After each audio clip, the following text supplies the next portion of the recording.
ਗੁਰ ਉਪਦੇਸ਼ ਸਿੰਘ ਜੀ ਦਸਤਾਰ ਤੇ ਕਵਿਤਾ ਬੋਲਣਗੇ। ਵਾਹਿਗੁਰੂ ਜੀ ਕਾ ਖਾਲਸਾ, ਵਾਹਿਗੁਰੂ ਜੀ ਕੀ ਫਤਿਹ। ਕਿੱਥੋਂ ਕਰਾਂ ਦੀਦਾਰ ਉਹਨਾਂ ਸਿੰਘਾਂ ਦਾ ਮੈਂ, ਜਿਨ੍ਹਾਂ ਦੇ ਸਿਰ ਤੇ ਸੋਹਣੀ ਦਸਤਾਰ ਹੋਵੇ। ਟਾਵਾਂ ਟਾਵਾਂ ਸਿੰਘ ਕੋਈ ਲੱਭਦਾ ਏ ਜਿਹਦਾ ਸਿੱਖੀ ਦੇ ਨਾਲ ਪਿਆਰ ਹੋਵੇ।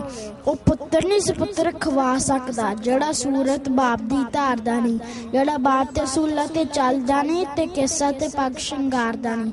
ਉਹਨੂੰ ਕੀ ਆਖਾਂ ਗਲਕੀ ਧਾਰ ਮੇਰੇ, ਜਿਹੜਾ ਕੇਸਾਂ ਨੂੰ ਸਮਝਦਾ ਭਾਰ ਹੋਵੇ।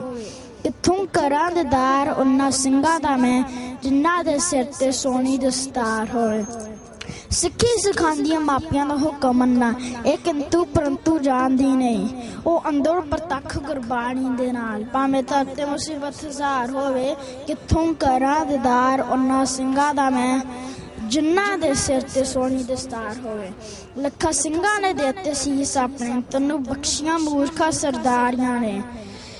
ਆਪਣੀ ਮਾਂ ਦਾ ਦਿਲ ਦਾ ਦਰਦ ਪਾਲਾ, ਜਿਹਨੇ ਪੋਟੇ ਪੋਟੇ ਕਰ ਤੈਨੂੰ ਪਾਲਿਆ ਸੀ। ਨਾਲੇ ਪੜ੍ਹਦੀ ਸੀ ਬਾਣੀ, ਨਾਲੇ ਕੇਸ ਸਵਾਂਦੀ, ਤੇਰੇ ਤੋਂ ਵੱਧ ਤੇਰੇ ਕੇਸਾਂ ਨੂੰ ਸੰਭਾਲਿਆ ਸੀ। ਤੈਨੂੰ ਮੁਫਤੇ ਭਾਅ ਤੇ ਮਿਲਦੀਆਂ, ਤਾਈਓ ਪਰਾਂ ਵਗਾ ਕੇ ਮਾਰੀਆਂ ਨੇ। ਕਿੱਥੋਂ ਕਰਾਂ ਦੀਦਾਰ ਉਹਨਾਂ ਸਿੰਘਾਂ ਦਾ ਮੈਂ, ਜਿਨ੍ਹਾਂ ਦੇ ਸਿਰ ਤੇ ਸੋਹਣੀ ਦਸਤਾਰ ਹੋਵੇ, ਜਿਨ੍ਹਾਂ ਦੇ ਸਿਰ ਤੇ ਸੋਹਣੀ ਦਸਤਾਰ ਹੋਵੇ, ਜਿਨ੍ਹਾਂ ਦੇ ਸਿਰ ਤੇ ਸੋਹਣੀ ਦਸਤਾਰ ਹੋਵੇ।